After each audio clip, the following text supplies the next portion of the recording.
बच्चों good afternoon.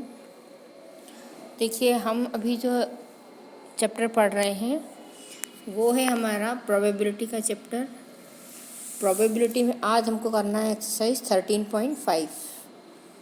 13.5 पढ़ने से पहले हम इसके कुछ रूल्स पढ़ लेंगे जिसे मैं रिवाइज़ कर रही हूँ। हम पहले भी इन्हें पढ़ चुके हैं। Bernoulli trials and binomial theorem. Binomial theorem यहाँ पे बाइनोमियल डिस्ट्रीब्यूशन के नाम से जानी जाएगी और थ्योरम वही रहेगी।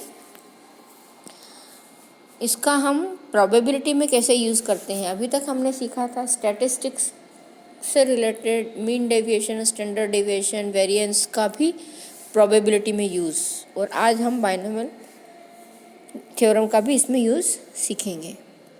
देखिए बर्नौली ट्रायल्स की डेफिनेशन ये है कि जब कोई probability when the probability of success is same all trials, सारे ट्रायल्स यदि सेम हो,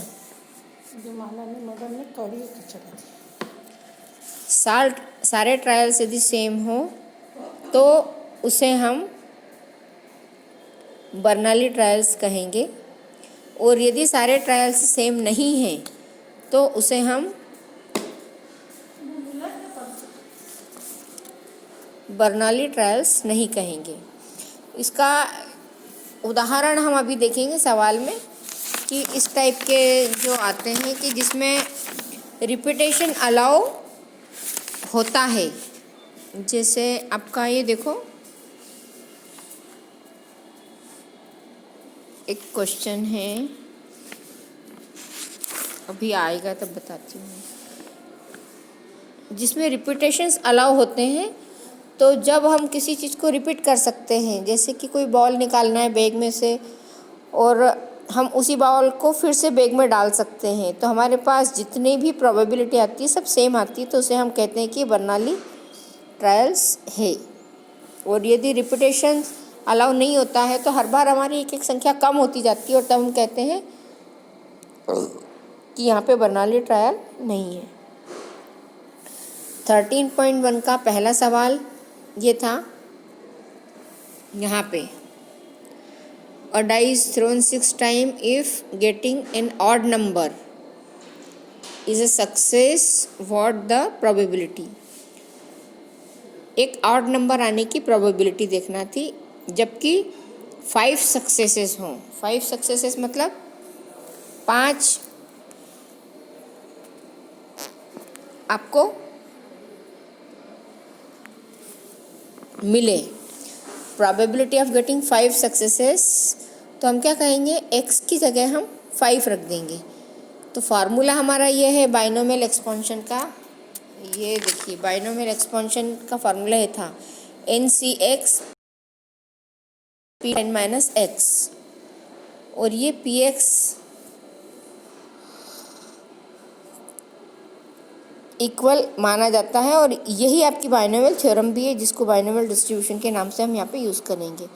जहाँ पे x आपका 1 2 3 4 नंबर रहेगा, p प्रोबेबिलिटी होगी, और q मतलब p सक्सेस के लिए यूज़ होगा और फेल्योर के लिए q, जो कि 1 माइनस p के बराबर होता है। और ये हम जानते हैं कि p और q में क्या रिलेशन होता है। प्री यानी किसी घटना का घटना, तो ये हमेशा p होता है, और किसी घटना का घटना और नहीं घटना ये एक इवेंट है, और ये इवेंट हमेशा 1 के बराबर होती है। तो p प्लस q बराबर होता है 1 के। p यदि प्रोबेबिलिटी है तो q हो जाएगा 1 माइनस p। ये हम लोग पिछली क्लासेस में देख चुके हैं।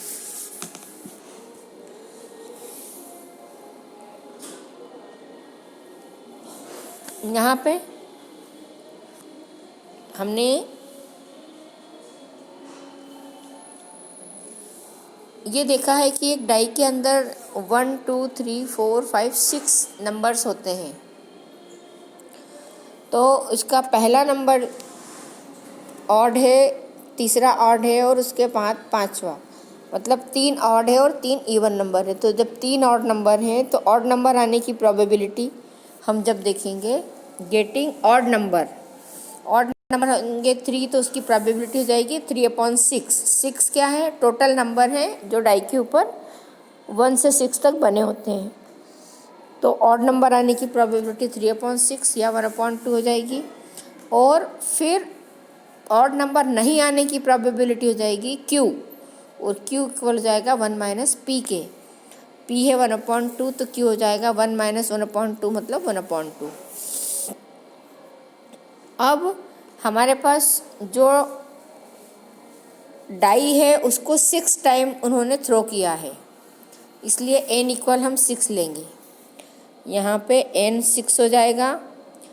और आपका जो पहला ऑप्शन है इसमें 5 सक्सेस ली है, तो हम x की जगह 5 लेंगे, तब हम कहेंगे इसको P5। तो P5 हो जाएगा 6C5 1/2 मतलब P है, P की पावर 5 और 1/2 Q है और Q की पावर 6 माइनस 5।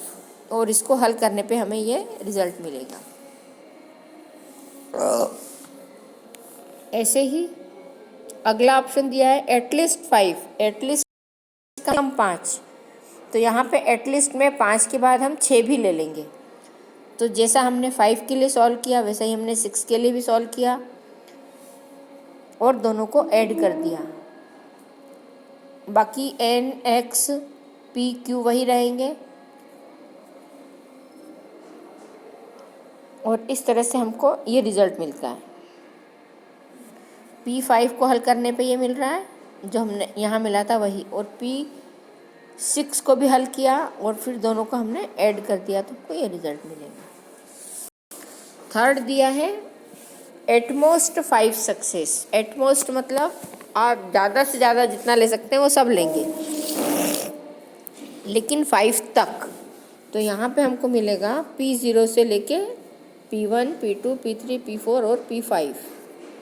अब इसे भी यदि हम हल करते हैं इसी तरह से जैसा हमने पहला और दूसरा हल किया है तो सवाल बहुत बड़ा हो जाता है। तो उसको शॉर्ट करने के लिए, छोटा करने के लिए हम क्या करते हैं, इसमें दोनों तरफ हमने P6 जोड़ा, या हम कहेंगे कि यहाँ मैंने P6 जोड़ा और P6 ही माइनस कर दिया। तो इसको जब P6 जोड़ देंगे तो P0 से लेके P6 तक एक पूरी प्रोबेबिलिटी हो गई और इसका सम हमेशा 1 होता है। तो P0 से लेके P6 तक 1 माइनस P6, तो इसको हम शॉर्ट में लिखेंगे 1 माइनस P6 और P6 की वैल्यू रख दी तो 1 माइनस 1/2 की पावर 6 हो जाएगी। और इस 1/2 टू द पावर 6 को 1/64 लिख सकते हैं।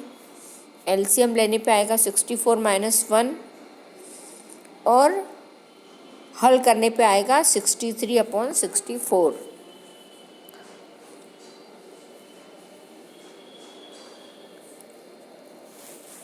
अब देखिए गेटिंग 1 डिफेक्टिव आइटम, ये है, एक मिनट, ये आपका है क्वेश्चन नंबर 3। क्वेश्चन नंबर 3 देखो, ये वाला क्वेश्चन कर रहे हैं हम।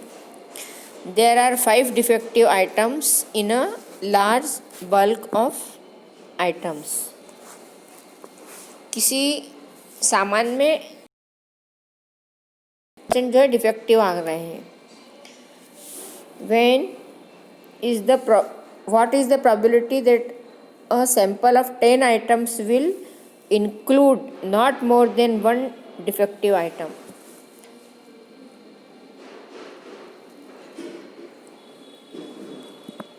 यहाँ पे आपको प्रोबेबिलिटी निकालना है कि जो आइटम 5% डिफेक्ट, जो सैंपल के पीस निकाले गए 10, तो वो सैंपल के पीस उन डिफेक्टिव आइटम में से नहीं थे, मतलब जो सैंपल निकाले गए वो डिफेक्टिव नहीं थे। इस चीज़ की हमको प्रोबेबिलिटी निकालना है। देखिए अब 5% का मतलब होगा 100 में से 5, तो 5% को हम लिखेंगे 5/100 मतलब 1/20। अब ये जो 1/20 है 100 पीस में से इतने पीस जो है डिफेक्टिव निकल रहे हैं।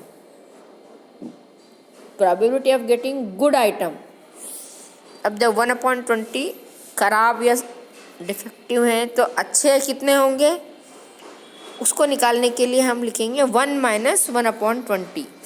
1 माइनस 1/20 हो जाएगा 19/20। तो अच्छे आइटम आने की प्रोबेबिलिटी 19/20 है। तो हमारे पास P मिल गया और Q मिल गया। अब a sample of 10 items include not more than 1 defective item. अब आपके पास क्या है, 10 आइटम्स हम उसमें से निकालेंगे और हम ये मानेंगे कि उसमें से कोई भी आइटम जो है डिफेक्टिव नहीं है। तो अब डिफेक्टिव आने की प्रोबेबिलिटी ये हो जाएगी, नहीं आने की ये हो जाएगी। तो इस तरह से 10 सिलेक्ट करना है तो 10C 0 निकालेंगे हम। फिर एक पीस निकालना है तो 10C 1 भी निकालेंगे। ये P और ये Q, और बाइनोमियल एक्सपेंशन में हम इसकी वैल्यू रख देंगे। इसको इस तरह से हम हल करेंगे। 10C 0 का मान आ जाएगा 1, 10C 1 का मान आ जाएगा 10, 1/20 की पावर 0 तो हो जाएगी 1, 19/20 की पावर 10, फिर 1/20 इंटू 19/20 की पावर 9। इस तरह से इसको हल करके हम इसका रिज़ल्ट निकालेंगे। मैं आपको इस सवाल की हल की हुई फ़ोटो भेज दूँगी ताकि आप आराम से सवाल कर सकें। अब देखिए अगला क्वेश्चन हम कर रहे हैं, क्वेश्चन नंबर 6। क्वेश्चन 6 में देखिए, अ bag consist of 10 balls each marked with 1 or 1 of the digit 0 to 9। आपके पास में 10 बॉल्स हैं जिनके ऊपर कोई ना कोई चिन्ह लिखा हुआ है 0, 1, 2, 3, 4 से 9 तक का। If 4 balls are drawn successfully, उसमें से 4 बाल हम निकालते हैं विथ रिप्लेसमेंट, मतलब हम उनको वापस से अंदर भी डालेंगे। फ्रॉम द बैग, फिर से बैग में हम उनको डाल देंगे। What is the probability that none is marked with the digit 0।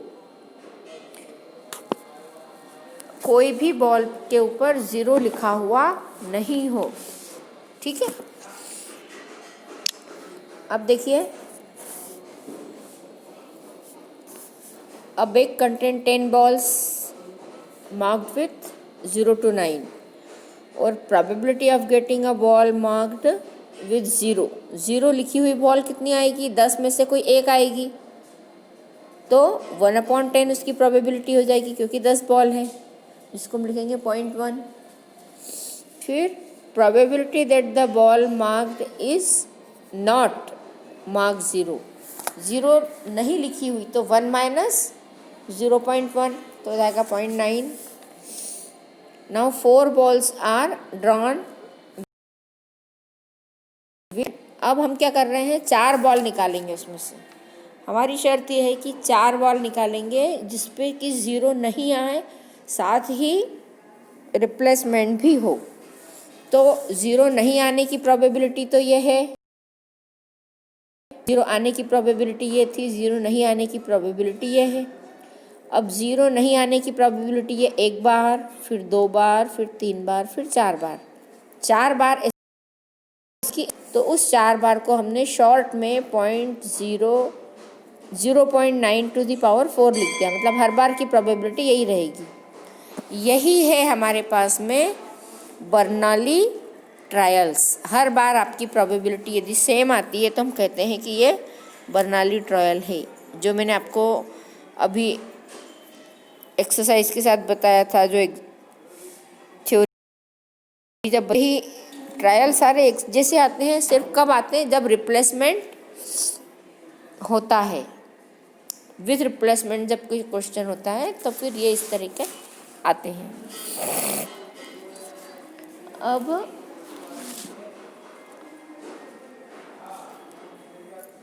देखिए question number 9।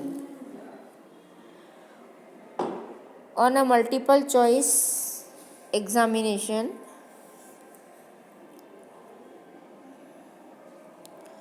with 3 possible answers for each of the 5 questions. 5 questions हैं, उनके 3 पॉसिबल आंसर्स दे रखे हैं उसमें.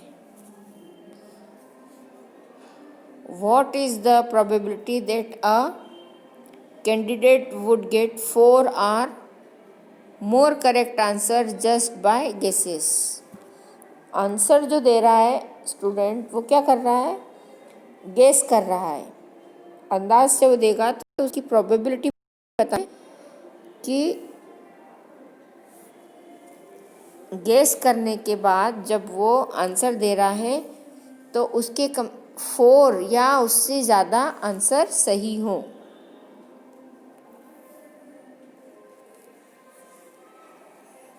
देखिए इसका हल.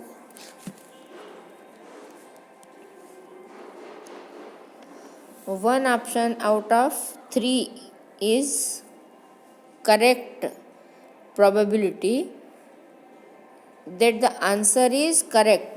आपको काय की प्रोबेबिलिटी निकालना है आंसर करेक्ट होने की. तो आपके पास 3 ऑप्शन है, 3 में से एक सही है, तो आंसर के करेक्ट होने की प्रोबेबिलिटी 1/3 हो जाएगी. मतलब कुल क्वेश्चन उसके पास 5 हैं, 5 में से 4 के सही उत्तर देगा या 4 से ज़्यादा के. तो 4 से ज़्यादा तो 5 ही होंगे, तो 4 या 5 के सही देगा. लेकिन जो 3 ऑप्शन है, उन 3 ऑप्शन में से कोई एक चुनेगा वो, तो उसकी प्रोबेबिलिटी हो जाएगी 1/3. जब आंसर सही देने की प्रोबेबिलिटी 1/3 होगी तो आंसर सही नहीं देने की, आंसर इज़ नॉट करेक्ट, 1 - 1/3 मतलब 2/3 होगी, जिसको कि हम क्यू कहेंगे. तो आंसर सही देने की प्रोबेबिलिटी को हम पी कह रहे हैं, जो 1/3 है. आंसर सही नहीं देने की प्रोबेबिलिटी क्यू है, जिसको 2/3 से हम डिनोट करेंगे. अब प्रोबेबिलिटी फॉर 4 और मोर आंसर्स, 4 या 4 से ज़्यादा. कुल 5 क्वेश्चन के आंसर देना है, तो हम निकालेंगे P4 और P5. 4 सही आंसर के लिए और 5 सही आंसर के लिए.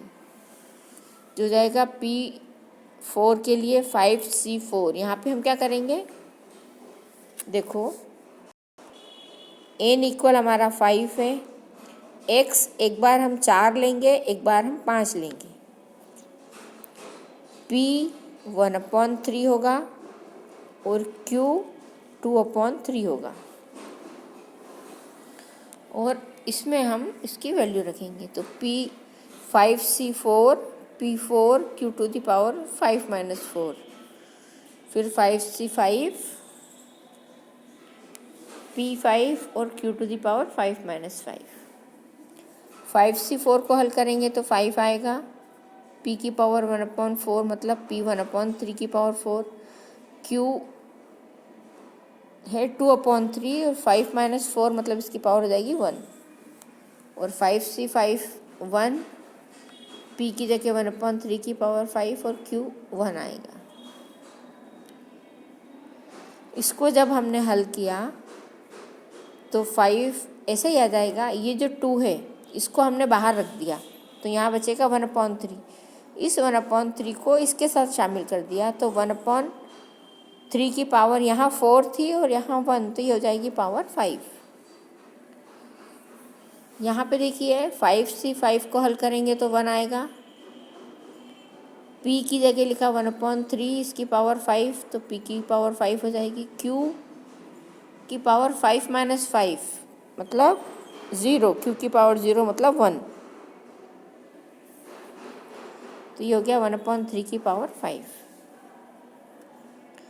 5 और 2 का मल्टीप्लाई किया तो आएगा 10, और 1/3 की पावर 5 और यहाँ पे 1/3 की पावर 5 है, तो इसको हमने कॉमन निकाल लिया.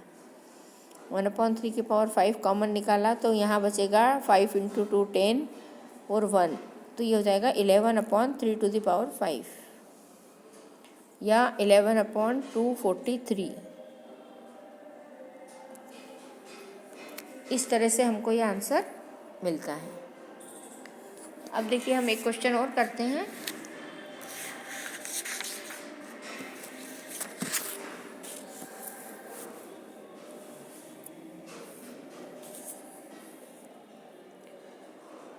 Question number 11, find the probability of getting 5 exactly twice in 7 throws of a die. एक डाई को 2 बार जब हम फेंकते हैं,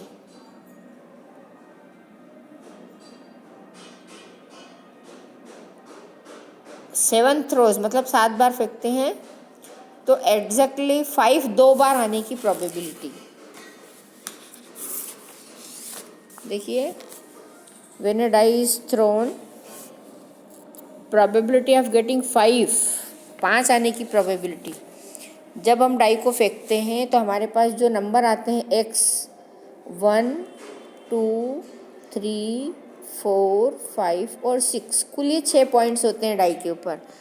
तो टोटल नंबर हो जाते हैं हमारे पास 6 और 5 तो एक ही जगह आएगा, ये अकेला 5 रहेगा, तो 5 आने की प्रोबेबिलिटी हो जाएगी 1/6। फिर प्रोबेबिलिटी ऑफ नॉट गेटिंग 5 नहीं आने की प्रोबेबिलिटी। तो 5 यदि नहीं आता है तो बचे हुए अंक कितने हो गए, 1 2 3 4 और 5। ठीक है, तो ये हो जाएगी 5/6। या फिर हम इसको निकालते हैं तो इसको हम लिखेंगे P, मतलब ये सक्सेस के लिए, तो ये वाली चीज़ हो जाएगी 1 - P। इसको ये जो है आपका ये हो जाएगा Q 1 - P, और इसको लिख दिया 1 - 1/6, तो ये आपको मिलेगा 5/6। तो ये क्या है, ये हमारे पास है Q। अब probability of getting 5 exactly twice in 7 throws. तो यहाँ पे हम जो जो चीज़ें लेंगे वो हो जाएगा n = 7, x = 2, फिर p हमारे पास हो जाएगा 1/6, q हमारे पास हो जाएगा 5/6। और फार्मूला हमारा क्या हो जाएगा, फार्मूला हो जाएगा हमारा px = ncx p⁴ x और q⁴ n-x। तो जाएगा 7c2, p है 1/6 की पावर 2 और 5/6 है q⁴ n-x, मतलब 7 - 2 5। इसको हमने हल किया, इसको हमने बाहर खोल लिया, तो 1/6 × 6 1/6 का स्क्वायर, तो एक 6 से एक 6 कैंसिल हो जाएगा। 7/6 × 2 12, और ये हो जाएगा 5/6 की पावर 5। इसको हम चाहें तो मल्टीप्लाई करके भी लिख सकते हैं, चाहे तो ऐसा भी लिख सकते हैं। चाहो तो आप 5 का 5 में 5 बार मल्टीप्लाई करके लिखो, यह आपका सही है। अब देखिए मैंने आपको जो सवाल करवाए हैं, हमारी ये जो एक्सरसाइज है, इस एक्सरसाइज में नीचे 2 ऑब्जेक्टिव दे रखे हैं, बाकी सवाल हैं, यहाँ तक के सवाल करवा दिए हैं। बाकी सवाल आप करो, आपको यदि कोई दिक्कत आती है, कोई डिफ़िकल्टी आती है तो आप पूछो, नहीं तो एक बार का हमारा कोर्स कंप्लीट हो जाता है यहाँ तक के करने पे। जितने चैप्टर्स हमें करना थे, हमने 2 चैप्टर छोड़े हैं, और 2 चैप्टर छोड़ने के बाद इतना कोर्स हमारा कंप्लीट हो गया है। आपको जो भी दिक्कत आ रही हो वो आप ग्रुप पे डाल दें या क्लास में आके पूछें, तो हम रिवीजन चालू करेंगे एक एक चैप्टर का। तो आप लोग मुझे लिख के बताएं कि आप किस चैप्टर से रिवीजन चालू करना चाहते हैं। सब लोगों की सहमति, जिस चैप्टर सेकंड चैप्टर, कोई बोले 5th चैप्टर, तो उसके बजाय हम किसी एक चैप्टर को उठा के उसका रिवीजन फिर से चालू करेंगे। तो अब हम एक एक चैप्टर लेते जाएंगे, उसका रिवीजन करते जाएंगे। आप लोग पढ़ने, परीक्षा के लिए बिल्कुल तैयारी चालू कर दो, और जो भी डिफ़िकल्टी आती है उसको पूछो, और नियमित रूप से क्लास में भी आते रहो, वीडियो भी देखो, और वीडियो देख के यदि कोई प्रॉब्लम आ रही है तो उसको शेयर करो।